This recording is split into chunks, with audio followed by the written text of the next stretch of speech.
So আপনি যদি জামাতের কাজ করতে চান, আপনি প্রকাশ্য ঘোষণা দেন আপনি জামাত। তারা কি করছে, পিছনে করুণ মিউজিক লাগাই দিছে। কেন করুণ মিউজিক লাগাই দিছে? এটা হচ্ছে ন্যারেটিভ, যে আহারে এরা হেরে গেছে, এরা পরাজিত, এখন এরা মনের কষ্টে ভিসির এখানে আসছে।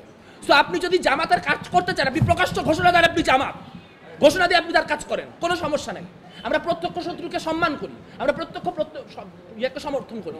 কিন্তু প্রশ্ন হচ্ছে এইটা কি ঘেরাটোপ চলতেছে, মানে এখন কি ভোটারও গুপ্ত, মানে ভোটারের স্বাক্ষর প্রকাশ করা যাবে না, তাহলে কে এই ভোটার? মানে যেই ভোটারের স্বাক্ষর আমি দেখে ফেললে সমস্যা হবে, সেই ভোটারটা কে আমি জানতে চাই। যেই মিডিয়া এই ধরনের ন্যারেটিভ স্টাবলিশ করার চেষ্টা করতেছে, এই সফট প্রপাগান্ডা করতেছে, তারা কারা আমরা দেখতে চাই। RICL TMX, যুগের পর যুগ স্থাপনা থাকে মজবুত। মিডিয়ার কাজ কি? আমি যদি বলি যে এখানে বৃষ্টি হচ্ছে, আর উনি যদি বলেন এখানে বৃষ্টি হচ্ছে না, আপনার কাজ হচ্ছে বাইরে তাকায় দেখা যে বৃষ্টি হচ্ছে কি হচ্ছে না। আপনার কাজ এটা বলা না যে অমুক বলেছে বৃষ্টি হচ্ছে এবং অমুক বলেছে বৃষ্টি হচ্ছে না। নীলক্ষেতে ব্যালট পেপারে যে অভিযোগ করা হয়েছে তাই নিয়ে এখন পর্যন্ত কোনো তদন্তমূলক রিপোর্ট হয় নাই কেন? এটা তো প্রত্যক্ষ প্রমাণ পাওয়া গেছে। আপনারা নির্বাচনের দিন আমরা যা যা বললাম তার অধিকাংশ গণমাধ্যম থেকে পাওয়া তথ্য, তাহলে সেই তথ্যগুলো এখন আর সামনে আসতেছে না কেন? কারণ আমরা দেখতে পাচ্ছি ক্লিয়ারলি একটা মিডিয়া ন্যারেটিভ এস্টাবলিশ করার চেষ্টা করা হচ্ছে, এবং নির্বাচন কেন্দ্রিক যে অনিয়ম, সে অনিয়মের কথা তাকে কেউ বললেই তাকে নির্বাচন বানচাল করার চেষ্টা, অমুক তমুক ইত্যাদি বলা হচ্ছে। আমাদের বামপন্থীদের সম্পর্কে দীর্ঘদিন বলা হয়েছে যে আমরা জনবিচ্ছিন্ন, আমাদের কোনো ভিত্তি নাই, অমুক নাই তমুক নাই, কাজে আমাদের এখানে হারানোর কিছু নাই। আমি এখানে আজকে আমাদের এখানে প্রতিরোধ পর্ষদের কয়জন কেন্দ্রীয় এবং ইয়ে মিলালে একাধিক এবং স্বতন্ত্র 4-5 জন ক্যান্ডিডেট এখানে বসে আছি। আপনারা জানেন আমরা কি ভোট পেয়েছি বা কি ভোট পাই নাই। প্রশ্ন হচ্ছে আমি যদি প্রায় 5000 ভোট না পাই 50টা ভোটও পাইতাম, তাহলে কি আমার এই প্রশ্নগুলা ইললেজিটিমেট হয়ে যায় কিনা? আমি যদি 50টা ভোট পেয়েও এই প্রশ্নগুলা করি, এই আমার প্রশ্নগুলা ইললেজিটিমেট হয়ে যায় কিনা?